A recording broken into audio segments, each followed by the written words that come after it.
Greetings, thank you for lending an ear to the Voice of the Times for Friday, November 12, 2021. For today's editorial, easing back into the classroom. After one school year of distance or blended learning, the country is easing back to classroom teaching, with about 100 public schools pilot testing face-to-face classes starting Monday, November 15. The experiment will determine if it is safe enough to allow school children to venture back to school despite the lingering COVID-19 pandemic. The pandemic has disrupted the schooling of about 1.5 billion children all over the world. Not since World War II has there been such an educational crisis. With schools closed, countries hastily drafted off classroom programs to prevent students from getting behind the learning curve. The task proved to be more daunting than educational officials had anticipated. With every day that goes by, children unable to access in-person schooling fall further and further behind, with the most marginalized paying the heaviest price, lamented UNICEF's executive director, calling them the lost COVID generation. For young learners, school is where they interact with their peers, perhaps one of the most critical elements of childhood. Denying them this interaction proved to be one of the biggest drawbacks of online learning. Studies have shown that online-based learning has not been fully embraced by homebound students in poorer households, many of whom were also coping with behavioral and emotional issues caused by isolation and other uncertainties. They also lack support from their parents who don't have the literacy skills to supervise children and their schoolwork. Supplemental modules did little to boost the learners' enthusiasm. Students don't like learning alone, noted one study.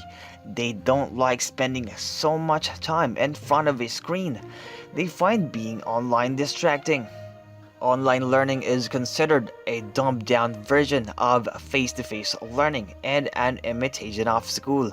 More than missing their friends, students miss the experience and structure of school and place-based nature of learning, the study found.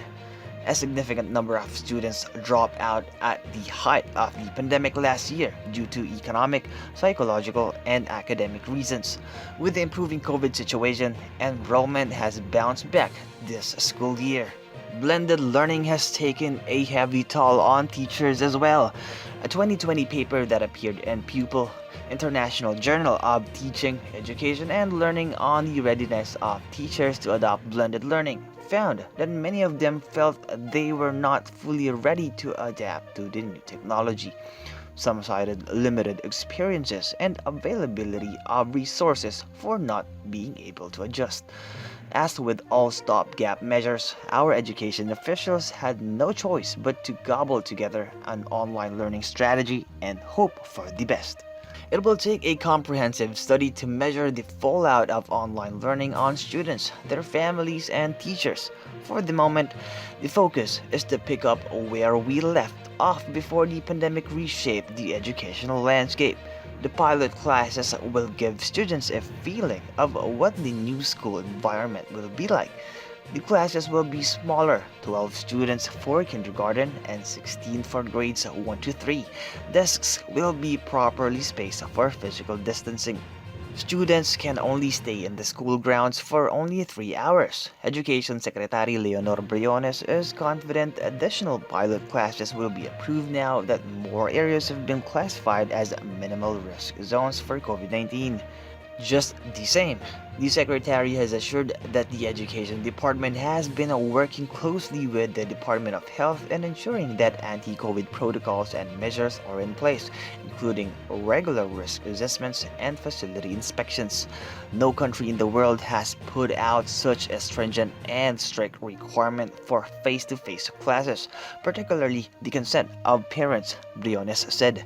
The Philippines is one of the last countries to return to classroom learning. With COVID cases steadily declining and the government's vaccination drive expanded to include minors, there is no reason for the government to speed up the shift to in-person classes. Our learners and teachers have suffered long enough. We do not want our students to be the lost COVID generation. And that's the editorial for Friday, November 12, 2021. For more news and information, get a copy of the Manila Times on print, subscribe to its digital edition, or log on to www.manilatimes.net. Follow us on Facebook, Twitter, or Instagram, and listen to the Voice of the Times.